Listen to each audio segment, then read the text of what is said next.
নমস্কাৰ কি খবৰ মই নিৰঞ্জন বৰা মোৰ ইউটিউব চেনেল নিৰঞ্জন বৰালৈ আপোনালোক সকলোকে স্বাগতম জনাইছোঁ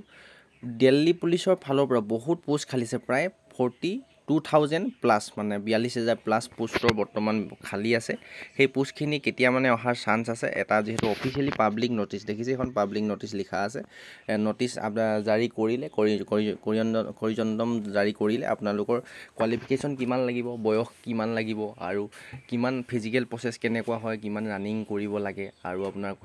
এক্সট্ৰা কোৱালিফিকেশ্যন লাগিবনে নাই কেতিয়া মানে এইখিনি পোষ্টৰ অহাৰ চান্স আছে ফুল ডিটেইলছত A to Z আপোনালোকে জানিব পাৰিব আৰু যি বিশেষকৈ এটা ইম্পৰ্টেণ্ট আপডেট আছে যে অগ্নিবীৰ যিসকলে অগ্নিবীৰ ভৰ্তি হৈছিলে তেওঁলোকৰ কাৰণেও এক্সট্ৰা ৰিজাৰ্ভেশ্যন দিছে এইবাৰ দিল্লী পুলিচৰ ফালৰ পৰা ফুল ডিটেইলছ সহকাৰে আপোনালোকে জানিব পাৰিব ভিডিঅ'টো আৰম্ভ কৰাৰ আগতে মোৰ চেনেলটো যদি এতিয়ালৈ ছাবস্ক্ৰাইব কৰিছে তেন্তে বহুত বহুত ধন্যবাদ আৰু যদি ছাবস্ক্ৰাইব কৰা নাই তেন্তে ছাবস্ক্ৰাইব কৰি কাষতে থকা বেল আইকনটো প্ৰেছ কৰি অল কৰি থৈ দিব তেতিয়াই এনেধৰণৰ আগন্তুক যিহেতু দিল্লী পুলিচে হওক বা যিকোনো কনিষ্টেবল হওক SI হওক যিকোনো ডিপাৰ্টমেণ্টৰ পোষ্ট ওলালে প্ৰতিটো ভিডিঅ' নটিফিকেশ্যন চাই আপুনি যদি আগন্তুক দিনত চৰকাৰী চাকৰি এটা লোৱাৰ সপোন আছে তেন্তে আপোনাৰ সপোনবিলাক দিঠক কৰিব পাৰিব আহক এতিয়া আমি ফুল ডিটেইলছত নটিচটো ডিছকাছ কৰোঁ ভিডিঅ'টো স্কিপ কৰি নিদিব আৰু সকলো লগৰ বন্ধু বান্ধৱীলৈ শ্বেয়াৰ কৰিব দেখিছে office of the commissioner of Delhi পুলিচৰ ফালৰ পৰা এখন নটিচ জাৰি কৰিছে তললৈ যদি চাই ৰঙা ৰঙা আখৰে লিখা আছে দুটা জেগাত দেখিছে 4841 মানে সেইটো মতলব নাই আপোনাৰ ডেটটো যদি চাই 28 তাৰিখ 11 মাহ 2024 28 নৱেম্বৰ ডেটটো নটিচ আহিছে মানে পাব্লিছ কৰিছে 28 নৱেম্বৰ 2024 তাৰপিছত subject personnel for amendment in rule মানে ৰুল ৰেগুলেশ্যন যিখিনি আছে কিছুমান চেঞ্জ কৰিছে এক্সিকিউটিভ মেইল কেণ্ডিডেটৰ কাৰণে আৰু আপোনাৰ সেইখিনি ইমান ইম্পৰ্টেণ্ট নহয় যিকেইটা ইম্পৰ্টেণ্ট সেইকেইটা মই আলোচনা কৰিম যিহেতু গোটেইখন পঢ়ি যাবলৈ হ'লে ভিডিঅ' বহুত 20-30 মিনিট হৈ যাব আপোনালোকৰ হয়তো বৰিং পাই যাব আগলৈ যদি চাওঁ আৰু কি কণ্ডিশ্যন আহিছে নতুনকৈ দেখিছে ছাবজেক্ট নেম অফ দ্য পোষ্টখিনি যদি চাই কনিষ্টেবল এক্সিকিউটিভ মেল মানে দিল্লী পুলিচ কনিষ্টেবলৰ এক্সিকিউটিভ হয় এক্সিকিউটিভ বুলি যিটো কয় আৰু মেল কেণ্ডিডেট ল'ৰা কেণ্ডিডেটৰ কাৰণে আৰু ছাবজেক্ট যদি চাই নাম্বাৰ অফ পোষ্ট 2 নম্বৰ অপশ্যনটো নাম্বাৰ অফ পোষ্ট যদি চাই দেখিছে 42,451টা পোষ্ট বৰ্তমানেও খালী আছে দিল্লী পুলিচৰ ফালৰ পৰা তাৰপৰা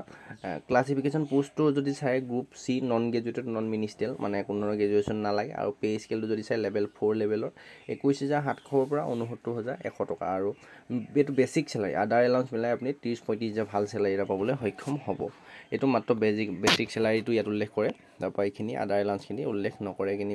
আৰু দিল্লীত থকা আপোনাৰ সপোন পূৰণ হ'ব যদি দিল্লীত থাকিব ইচ্ছা আছিলে তেন্তে দিল্লীতে থাকিব পাৰিব এইখিনি পোষ্টৰ কাৰণে তাৰপিছত আহিলে এইখিনি পোষ্টত চাকৰি পালে মানে আপুনি দিল্লীতে চাকৰি কৰিব পাৰিব এইজ লিমিট এইজটো যদি চাই 18 বছৰৰ পৰা 25 বছৰলৈকে জেনেৰেল EWS ল'ৰা ছোৱালী এপ্লাই কৰিব পাৰে আৰু লগতে SC ST এক্স চাৰ্ভিচমেন চবৰ কাৰণে এইজ ৰিলেক্সেশ্যন আছে মানে যেনেকৈ SC ST হ'লে 5 বছৰ OBC হ'লে 3 বছৰ আকৌ যদি অগ্নিবীৰ হয় তেতিয়াও এক্সট্ৰাকৈ 5 বছৰ পাব PWD কেণ্ডিডেট হ'লেও এনেধৰণৰ পায় মানে সম্পূৰ্ণ গভৰ্ণমেণ্ট ৰুলত আপোনাৰ এইজ ৰিলেক্সেশ্যনখিনি পাবলৈ সক্ষম হ'ব তাৰপিছত এডুকেশ্যন কোৱালিফিকেশ্যন মোষ্ট ইম্পৰ্টেণ্ট কিমান যোগ্যতা কিমান পঢ়া শুনা লাগিব দিল্লী পুলিচত চাকৰি কৰিবলৈ হ'লে দিল্লী পুলিচত আপুনি চাকৰি কৰিবলৈ হ'লে 12 পাছ আৰ্ট ছায়েন্স কমাৰ্চ যিকোনো এটা ষ্ট্ৰীমৰ পৰা চিম্পল যদি আপুনি গ্ৰেজুৱেশ্যন হাই ছেকেণ্ডেৰী পাছ কৰে তেতিয়া এইখিনি পোষ্টৰ কাৰণে এলিজিবল হয় মানে হাই ছেকেণ্ডেৰী পাছ কৰিলে আপুনি এপ্লাই কৰিব পাৰে কোনো ধৰণৰ পাৰ্চেণ্টেজৰ প্ৰয়োজন নাই তাৰপৰা এইবিলাক যদি আপোনাৰ হেৰিয়াত এইটো বেটছমেন বিগুলাৰ ট্ৰেডত যদি আপুনি দিওঁ বুলি ভাবে ট্ৰেডমেনৰ তেতিয়া আপুনি 11 পাছ কৰিলেও হ'ব তো কনিষ্টেবল ড্ৰাইভাৰত যদি কৰে তেতিয়াও 11 পাছ কৰিলেও হ'ব আৰু আপোনাৰ যদি ড্ৰাইভিং লাইচেঞ্চ থাকিব লাগিব ডিছপ'জি ৰাইজাৰ মাল্টিটাস্কিং ষ্টাফ সেইখিনিত আপুনি 11 পাছ কৰিলেও মানে হ'ব কিন্তু আপুনি দিল্লী পুলিচৰ পাৰ্চনেল এমপ্লয় হ'ব লাগিব আপোনালোকে যদি বুজি পোৱা নাই মই সহজ ভাষাত কৈছোঁ শুনিব মানে bandsmen bugler mounted constable driver dispatch rider and multitasking staff MTSত যদি আপুনি এপ্লাই কৰে কিন্তু যদি দিল্লী পুলিচ দিল্লী পুলিচৰ মানে ডিপাৰ্টমেণ্টেল যদি কেণ্ডিডেট হয় তেতিয়া আপুনি ৰিলেক্সেশ্যন আছে 11 ক্লাছ 11 পাছ কৰিলেও হৈ যাব তাৰপিছত দেখিলে মই ক'লোৱে তাৰপিছত আহিলে physical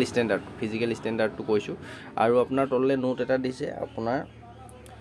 this recruitment is not essential for post of constable bandsmen বিগুলাৰ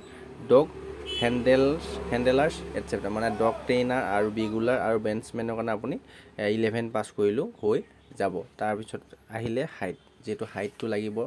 Delhi পুলিচৰ কাৰণে অল ইণ্ডিয়াৰ কাৰণে হাইট দেখিছে 170 চেণ্টিমিটাৰ হাইট লাগে আৰু লগতে আমাৰ অসম যেহেতু হিলছ এৰিয়া নৰ্থ ইষ্ট ৰিজনৰ যিখন অৰুণাচল মেঘালয় মণিপুৰ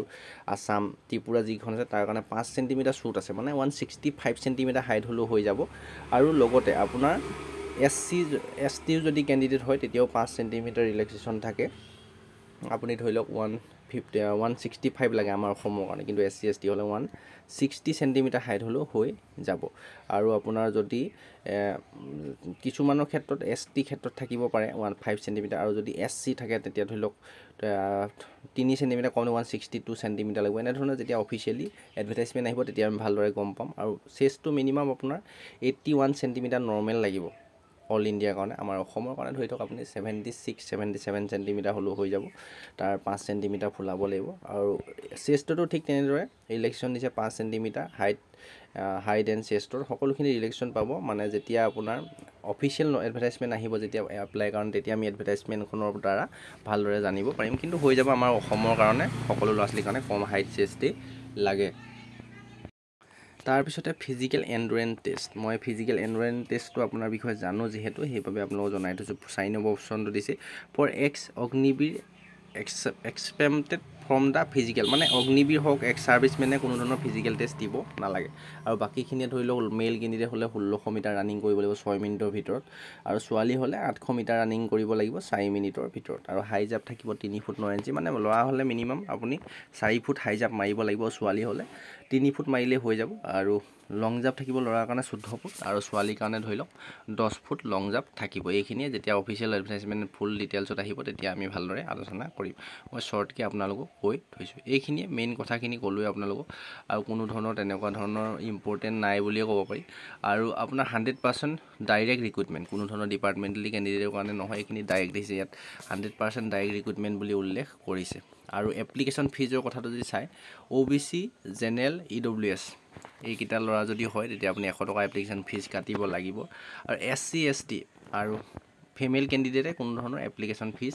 কাটিব নালাগে এইখন সম্পূৰ্ণ যদি নটিছখন আপুনি চাওঁ বুলি ভাবে তেন্তে তলৰ ডেছক্ৰিপশ্যনতে মই টেলিগ্ৰাম চেনেলটো লিংক দি থৈছোঁ টেলিগ্ৰাম চেনেলটো আপুনি জইন হৈ লৈ তাতে এই ডাইৰেক্ট লিংক অফিচিয়েল এডভাৰটাইজমেণ্টখন মই আপোনালোকক দি দিম সেইখন আপোনালোকে নিজেও ভালদৰে পঢ়ি চাব পাৰিব যিকেইটা ইম্পৰ্টেণ্ট কথা মই গোটেইখিনি শ্বেয়াৰ কৰিলোঁ আপোনালোকৰ আৰু এতিয়া মষ্ট ইম্পৰ্টেণ্ট এইখিনি পোষ্ট কেতিয়া মানে অহাৰ চান্স আছে আপোনাৰ এইখিনি পোষ্ট আৰু ইয়াত এটা উল্লেখ কৰিছে মই এতিয়া বিচাৰি পাবলৈ টান আছে যিহেতু মই নিজে এবাৰ ভালদৰে চাইছিলোঁ প্ৰতি বছৰে জানুৱাৰী মাহত সম্পূৰ্ণ প্ৰতি বছৰে পোষ্ট ওলাব দিল্লী পুলিচৰ ফালৰ পৰা সকলো ডিপাৰ্টমেণ্টে যিহেতু এলাউ কৰিছে জানুৱাৰী মাহত ডিপাৰ্টমেণ্টৰ ফালৰ পৰা পোষ্ট ওলাব আৰু সেইটো বছৰতে কমপ্লিট কৰি ধৰি লওক নেক্সট বছৰটো আপোনালোকে জইনিং কৰিব পাৰিব এতিয়া ঠিক এনেদৰে এইখিনি বস্তু যদি আমি আইডিয়া এটা লগাওঁ এক্সপেক্টেড আপোনাৰ জানুৱাৰী 2025 জানুৱাৰী মাহত পোষ্ট আহি যাব কিন্তু 44,000ৰ কাৰণে হয়তো পোষ্ট নাহিব পাৰে কমকৈ হ'লেও আপোনাৰ কম পোষ্টৰ গোটেইখিনি হয়তো ইমানখিনি ৰিক্ৰুটমেণ্ট কৰা সম্ভৱ নহয় সেইবাবে হয় ডিপাৰ্টমেণ্টলৈ বিচাৰিলে সৰু বুলিও পাৰিব পাৰে কিন্তু অলপকৈ পোষ্টখিনি উলিয়াই থ'ব আপোনাৰ দিল্লী পুলিচৰ জানুৱাৰী মাহৰ পৰা এপ্লাই ষ্টাৰ্ট হৈ যাব মানে 95% মই কৈ দিলোঁ গাৰাণ্টি আৰু 5% ডিপাৰ্টমেণ্টেলৰ ডিপাৰ্টমেণ্টেলৰ ওপৰত থাকিব